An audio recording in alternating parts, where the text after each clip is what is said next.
Sir পিস্তল bullet কোথায়? Sir আমি শুনলাম ওরা পালিয়ে গেছে, কিন্তু স্যার আপনারা যদি দায়িত্বটা আমাকে দিতেন তাহলে কখনোই তারা পালাতে পারত, কিন্তু আফসোস আপনারা তো আমাকে বিশ্বাস করবেন না। কত টাকার বিনিময়ে তাদেরকে ছেড়ে দিলেন? এই হিসাব আমি আপনাকে কেন দিব? ও আপনি ভাগচান নাকি? সরি সরি, আমি আসলে ঘুষ খাইনি।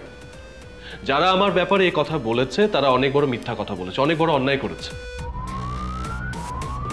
স্যার আমি এই বিচার আল্লাহকে দিলাম, আমি ঘুষ খাইনি।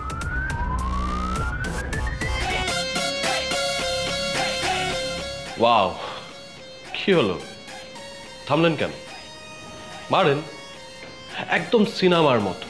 বড় লোকের মেয়ে ছোট লোকের ছেলের গায়ে হাত তুলতে চায়, তারপর ছোট লোকের ছেলে হাতটা ধরে ফেলে খপ করে আর ছাড়ে না, চোখের চোখ, তারপরে প্রেম, বিয়ে, ভালোবাসা, সিনেমা শেষ।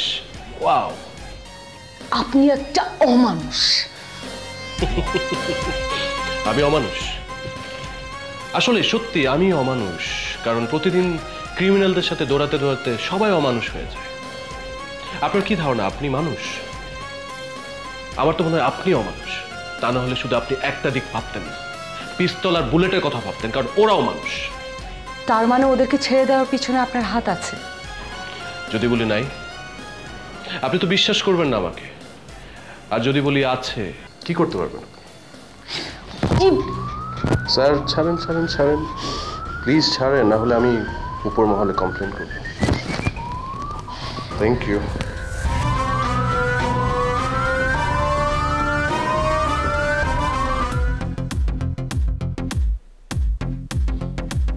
বুলেট ভাই, মাল সব রেডি?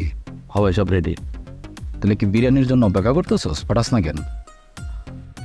এই হোসেন বন্ধু, পাঠানোর ব্যবস্থা কর। এই তাদের মালগুলো নিয়ে যা, জায়গা কত রাখবি? হ্যাঁ, খেয়াল রাখবি। ভাই কত নম্বর এসেছে আপনি? কথা বলিস না।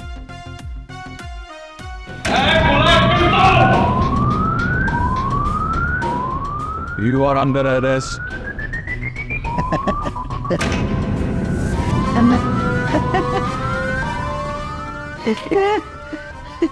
মেহমান এই ভাইজান, মেহমান।